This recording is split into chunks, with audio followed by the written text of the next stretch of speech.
Please work. Come on.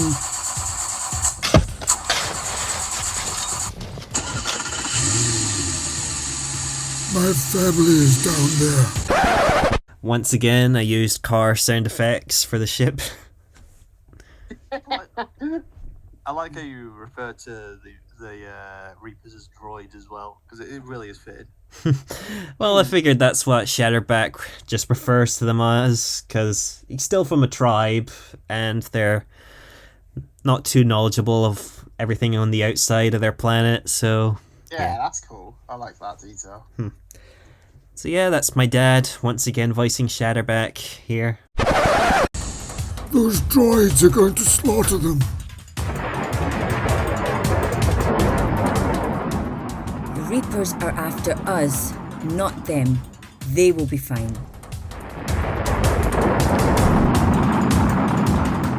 The ship's taking off. Don't let them get away. I am the one who voices that Reaper there. Do you have a do you have a number, Dan? Do you have a number you gave yourself? Well, he mentions it later. That's 4217. Oh yeah. And in case you're curious, that date was the release date for FvS Chapter 2. A mere 2 days after the first chapter. Yeah. Alright, I give it a chance. I know it's been 6 years since chapter 6. Jesus. Oh dear.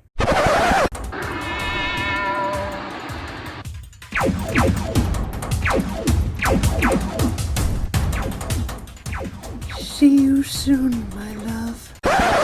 And I'm the one voicing that female Pangborn there. Yes, you did a very nice feminine voice right there, Dan. Just the best wife impression I've heard. Well, it's the best I can do. I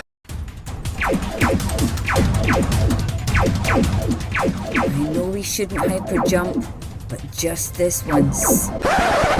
I'm also pretty proud of like the laser blasts like flying right past them as they're trying to fly away. Yeah, I like that you added that. I think you could have added a couple more of those in the actual fight, but that like with the show the battle was going on. But then that's a really minor nitpick because this video is great. Like the amount of stuff you put in it is crazy. Yeah, that's the same music again because once again the Star Scent have gotten away from the Reapers. So this is the bit like now like where you've got those silhouettes again. Which is a bit like...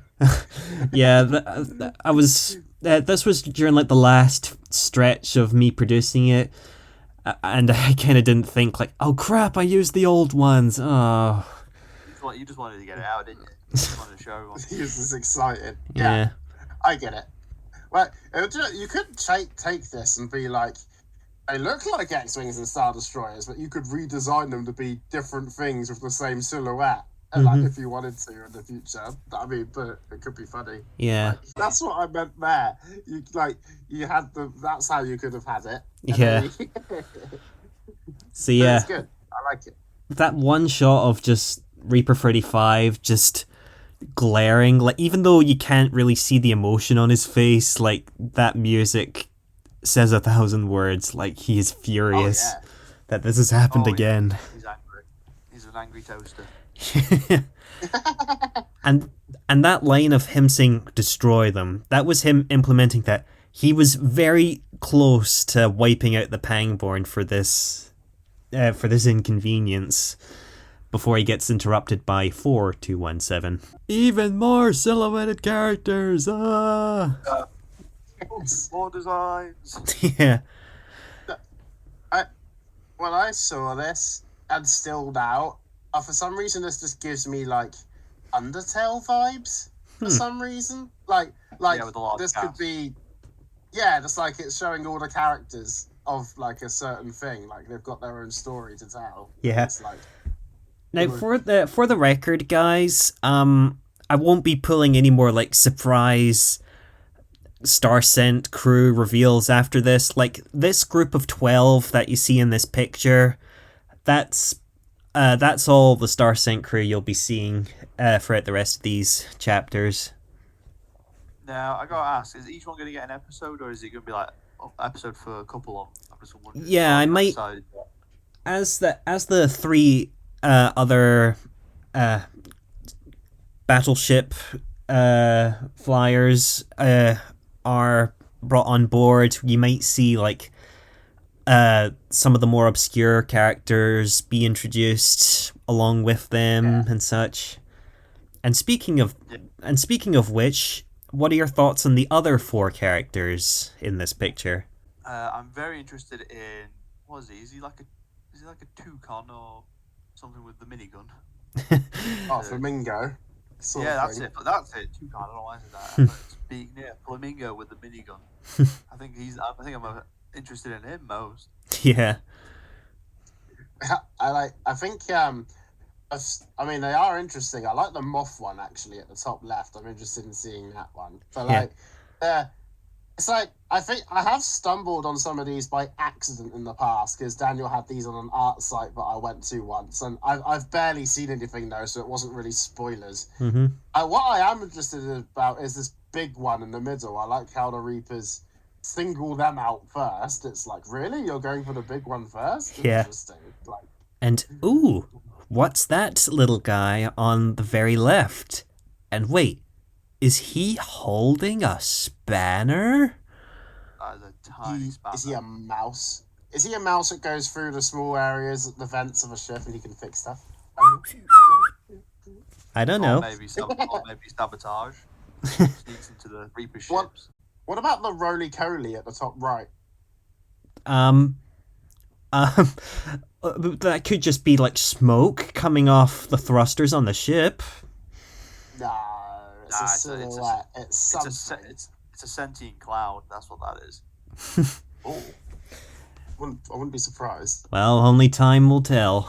Now, the reason I went for this choice with the Reapers choosing to go after the crew instead is because I didn't want to have such a long wait between chapters now, so I figured the Reapers could go off, hunt down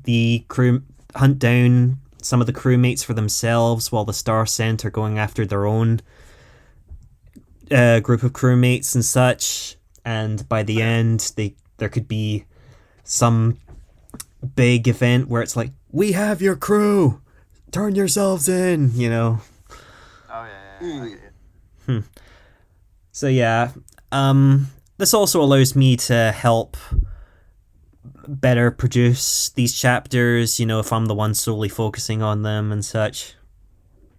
Yeah, fair enough. Well, one thing you don't have to tell me now unless you want to, but like I'm thinking something I've wondered, is it going to be established in the future, is why Cameron isn't going after Fresh Powder.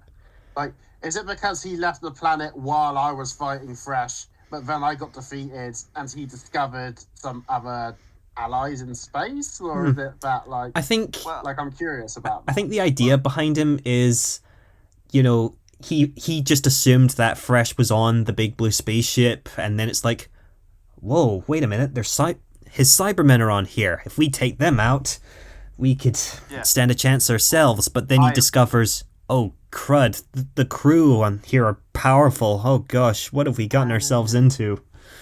My original idea was he can't get to Fresh because he's on the island. Because in the first spin-off chapter, I said the island's got a shield that he can't touch. So he's like, I'm going to go. Oh yeah, I thought his sidekicks and everything to make him weaker. Oh yeah, I remember that. Yeah, because his island is protected by an impenetrable barrier. Well, that's the canon I've had in my head for a while. Anyway, pretty much. Like the powder pelago. Yeah. And a good snake staff too. Good Dudley. Yeah. On there. The rest will be revealed in later chapters. Yeah, pretty much. That was the Reaper 35 basically figuring out like, hey, I recognize these guys. We just saw them on Skara. So therefore, they're all with them. You can unlock the rest of the characters with a season pass coming out soon. Yeah. You know... the extended version of the DVD reveals them all straight away. Oh, absolutely. Yeah, you have to pre-order it. You know, while we're on the subject here, guys, I'm just gonna bring up that I might be releasing.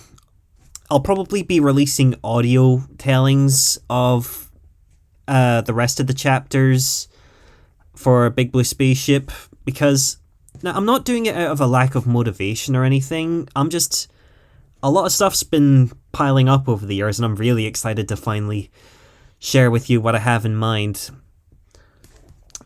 Yeah. Now, that isn't to say that I'm not gonna produce the chapters officially. Like, I've actually made major progress on Chapter 5 since the release of Chapter 4, but you'll likely be seeing audio readings of those chapters in preparation for when they get released and such.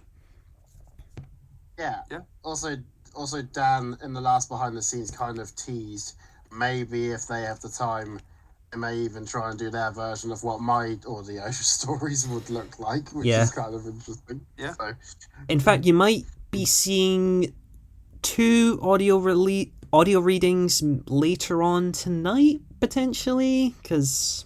oh, So, yeah, just putting that out there. Well, makes sense, they go for the biggest one.